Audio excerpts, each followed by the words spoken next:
First world problems only, but... Did you get your first car as a BMW? My first car was an Audi, actually. Oh. But all beautiful cars. Really They're nice. so well made. So I watched the first 4 episodes You did? until 2 a.m. this morning. I love it. I love it. And it struck me that while I was watching you around the pool, what was your first summer job? My first summer job was, I'm embarrassed to admit, but I worked at a butcher, scraping the frozen blood off the inside of the freezer and washing the dishes. So it was perfect preparation for this show. Yeah, exactly. I think in many ways you're the first person that said that, but I think in many ways it was. You also have a lot of scenes without your top on. Yes. So I was wondering, do you have to do extra workouts? I think, yeah, I mean, obviously in the lead up to a shoot, you kind of go, oh shit, I gotta lose that 10 pounds that that I put on in between, whenever other time. But no, look, I think I just live a healthy lifestyle and I try not to put too much emphasis on my image, because then it's like, well, where's the acting component? Do you know what I mean? I think I want to focus on the story and the character. And I was so lucky this season because it's like at first you see Billy and you think, oh, my body's being objectified, I think, in some ways. But it's so great because that's so not where it goes, as you know. Well, that's what the lead-up was to those incredible scenes that you have later on in the season. Yeah. There's one in particular in the sauna where it's really challenging. And I was wondering what it must have been like for you in that scene.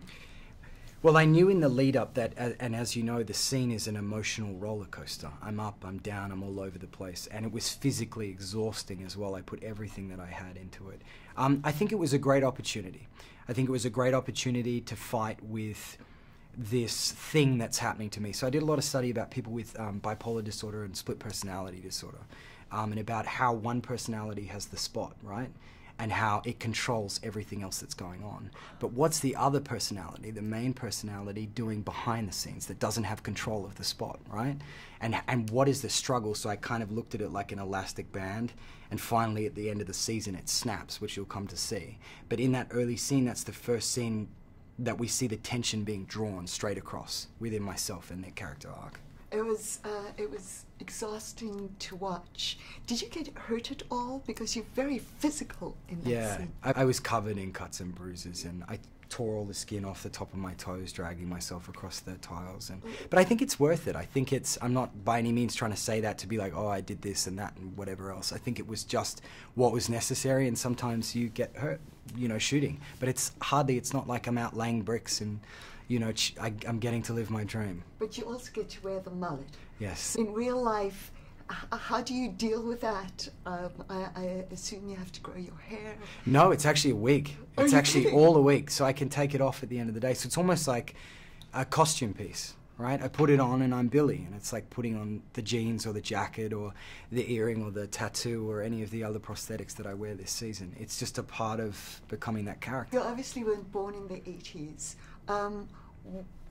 What part of it do you like? Do you hate the most?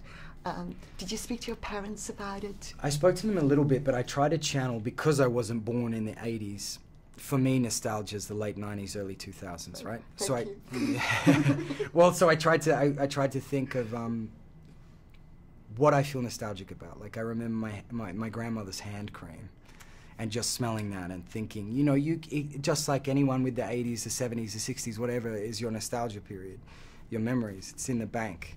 And just thinking, well, how did I feel about that? And how does this audience feel about the 80s in the same way, and channeling that? Oh, now you've taken me back to my grandma. Thank you so much. What a pleasure talking. It was lovely to see. Really. Take care.